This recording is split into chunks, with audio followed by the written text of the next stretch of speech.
তো স্যার, দেশ নিয়ে আপনার বর্তমান চিন্তা ভাবনা কি? আপনি দেশটাকে কিভাবে ঢেলে সাজাতে চাচ্ছেন, আমাদের একটু জানাবেন।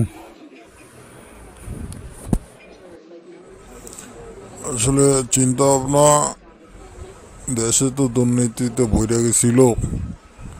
স্বৈরাচারে দুর্নীতি দিয়া পুরো দেশটারে ধ্বংস করে দিছে। অনেক ঋণ আছে। আমরা শুরুর দিকে অর্থনীতির দিকে খেয়াল করতে চাই। পাশাপাশি আমাদের যে বাচ্চারা প্রাণ দিয়েছে আন্দোলনে, তাদের সুষ্ঠু বিচার করা হবে। আর স্বৈরাচার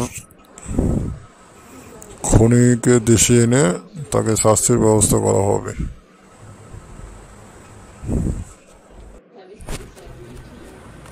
তো স্যার, আপনার নির্বাচন নিয়ে চিন্তা ভাবনা কেমন? কবে নাগাদ নির্বাচন দিতে পারবেন আপনি মনে করেন? আসলে নির্বাচন দেওয়া একটু সময় সাপেক্ষ ব্যাপার, কারণ আওয়ামী লীগ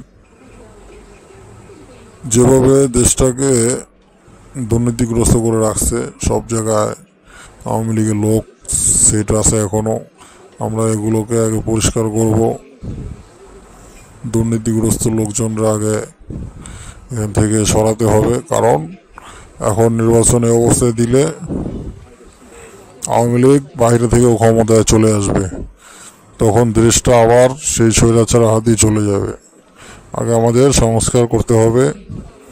নির্বাচন কমিশন, অন্য অন্য প্রতিটা দপ্তরে দেখতে হবে, দুর্নীতিগ্রস্ত যারা আছে তাদেরকে বরখাস্ত করে নতুন লোক আনা হবে, তারপর নির্বাচনের ব্যবস্থা করা হবে। স্যার, আপনার মূল্যবান মতামত রাখার জন্য আপনাকে অসংখ্য ধন্যবাদ। আপনি দেশবাসীর উদ্দেশ্যে কিছু বলতে চান? আমি সবাইকে বলতে চাই, সবাই শান্ত থাকুন, দেশে কোনো অরাজকতা সৃষ্টি করবেন না। আমরা আস্তে ধীরে সব কিছু ঠিক হয় সে ব্যবস্থা করছি, কিন্তু ধৈর্য ধরতে হবে, আমাকে সময় দিতে হবে। আসসালামু আলাইকুম।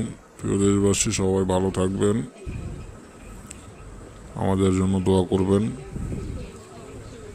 আমরা যেন দেশটাকে সুন্দরভাবে ঢেলে সাজাতে পারি, এই প্রত্যাশা আপনাদের কাছে।